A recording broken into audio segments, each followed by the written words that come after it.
It started with Max acting a little off. At first, I thought maybe he was just getting older. He's 6 now, not quite a puppy, but still full of energy. But that night, as we sat outside like usual, something in him changed.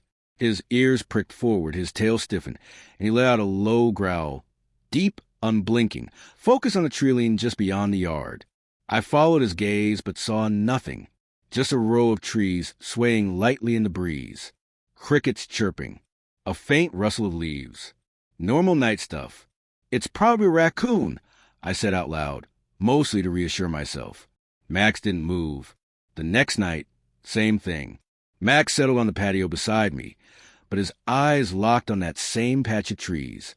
His growl came sooner this time, quiet, tense. I flipped on the floodlight. Still nothing. No animals, no movement, just darkness. But then I saw them.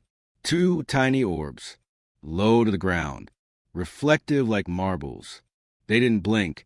They didn't shift. They just stared back. I blinked, and they were gone. The hair on my arm stood up.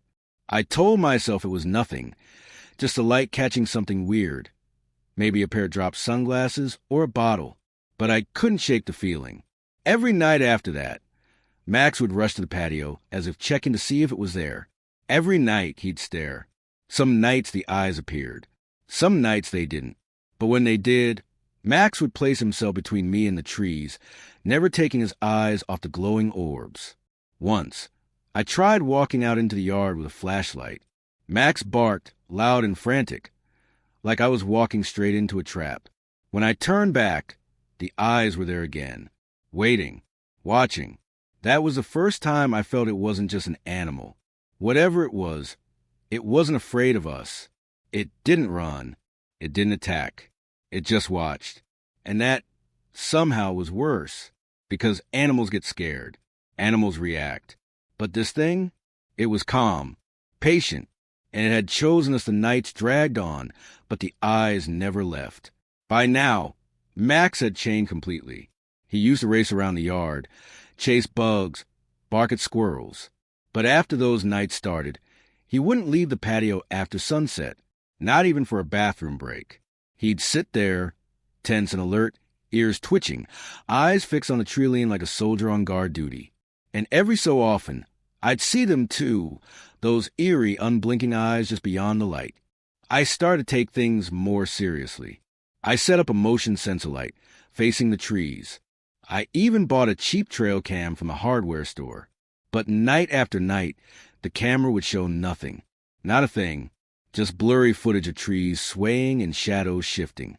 One morning, I stepped outside with my coffee and nearly dropped the cup.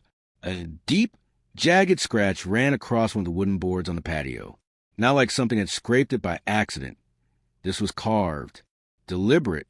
It wasn't a claw mark. It was too clean. Too long. Like something had slithered across with something sharp. Max refused to step on that board anymore. A few days later, I found Max trembling in his sleep, paws twitching, low whimpers escaping from his throat. I tried to wake him, and he leapt up in a frenzy, snapping in the air like he was fighting something off. His eyes were wide with fear. He stared at the door, like whatever had been in his dream might still be out there. Then the hissing started. It wasn't loud, just low, constant, like the whisper of wind through dry leaves, but heavier, wetter, wrong. I heard it from my bedroom one night. The window cracked open. It came from the yard, right where the shadows ended. Max sat at the door all night, ears back, growling under his breath. And then, 2 nights later, the neighbor's cat vanished.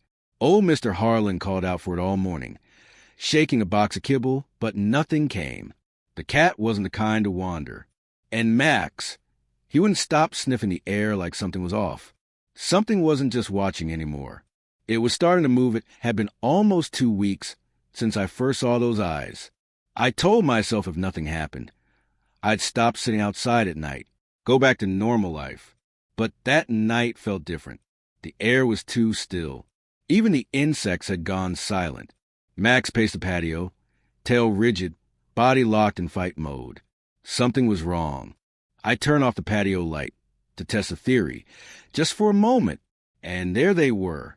But this time, the eyes weren't in the tree lean. They were closer, at the edge of the grass now, barely 20 feet from us. I flipped the light back on, heart pounding, and saw nothing. But Max knew. He growled so hard I thought his throat might rip. He moved in front of me, head lowered, every muscle coiled. That's when I realized he wasn't scared anymore. He was ready to protect me. Then it moved, a long, gliding shape just beyond the light's reach. Too low for a person, too fluid for any animal I knew. Its outline was thick, too thick for a regular snake. It stayed just at the edge of the light, circling, waiting. Max snapped at the air, barking in bursts. His body trembled, but he didn't move from in front of me. And then I heard it, a sound I'll never forget, a chuckle, not human, not animal, a dry, rattling breath that sounded like something ancient had just enjoyed what it saw. I froze. Max barked harder, lunging toward the shadow, but it slipped back, vanishing into the night like smoke.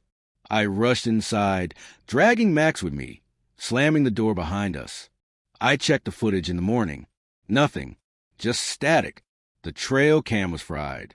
Overheated, the screen said, but it hadn't even been warm outside. And Max? He hasn't gone near the patio since. He sleeps by the door now like he's guarding it. Whatever that thing was, it wasn't just a snake. It wasn't just watching us anymore. It had come closer, close enough to test us, close enough to let us know it could come further. That it was just waiting for the right moment. Sometimes the scariest threats aren't the ones that strike first. They're the ones that wait, watch, and slowly close in while you convince yourself everything is fine.